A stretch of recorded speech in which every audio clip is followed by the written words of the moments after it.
जो अगले 20 मिनट के लिए बातचीत करने के लिए जो टॉपिक दिया गया, expectation of banks from MSMEs, तो बहुत ही जिस्ट में वो सारे पॉइंट्स जो है मुकेश जी ने उसको कवर कर लिया है।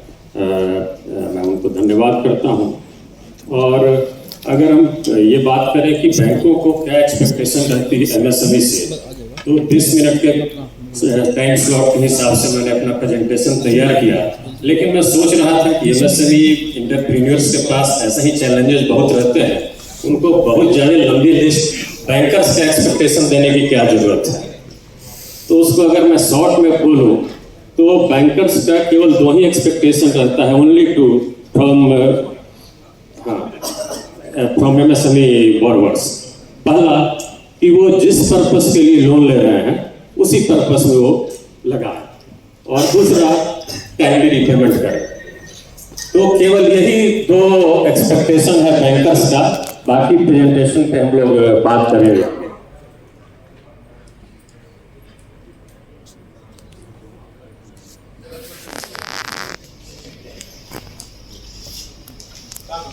मेरा नाम अरुण कुमार है, मैं यूनियन बैंक ऑफ इंडिया में हूँ। अगर यूनियन बैंक ऑफ इंडिया की बात करें तो यूनियन बैंक ऑफ इंडिया करीब पिछले 106 वर्षों से देश की सेवा में है, और अभी हमारी 8,500 से अधिक शाखाएं हैं जो सारे एमएसएमई व्यवसायियों के लिए खुली हुई है।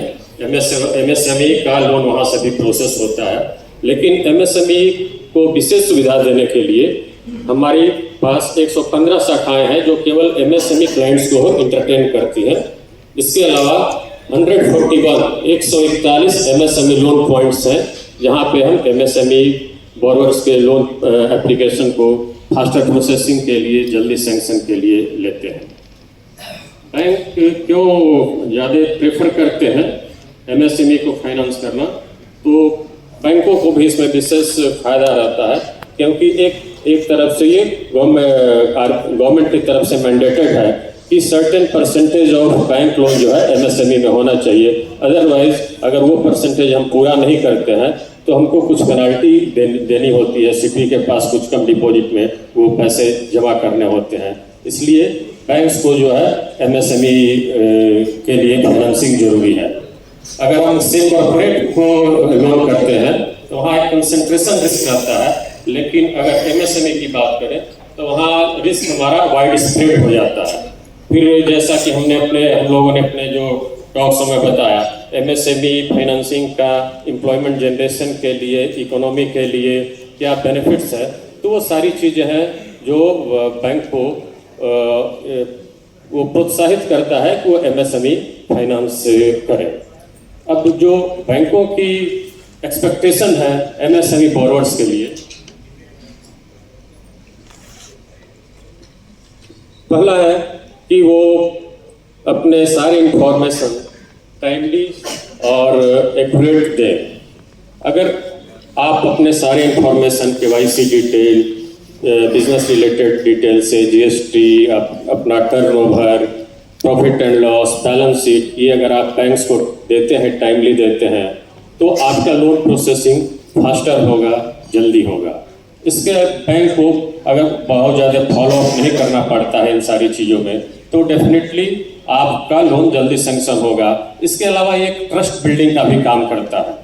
से आप जो लोन के लिए हमको डॉक्यूमेंट्स दे रहे हैं, टाइमली दे रहे हैं, तो ये सारी जो चीज़ें हैं आपके लोन प्रोसेस को फास्ट करती हैं। इसके अलावा सर्टेन कंप्लायंसेस भी रहते हैं, से कुछ सब्सिडी की स्कीम्स रहती है, कुछ और स्कीम्स रहती है, उसमें भी सर्टेन कंप्लायंस की ज़रूरत रहती है कि आप ये डॉक्यूमेंट इस टाइम लाइन के अनुसार देना होगा। अगर एमएसएमई बोरोवर्स उसको देते हैं टाइमली, तो वो सब्सिडी प्रोसेसिंग में भी वो सारी सुविधा होती है बैंकों को।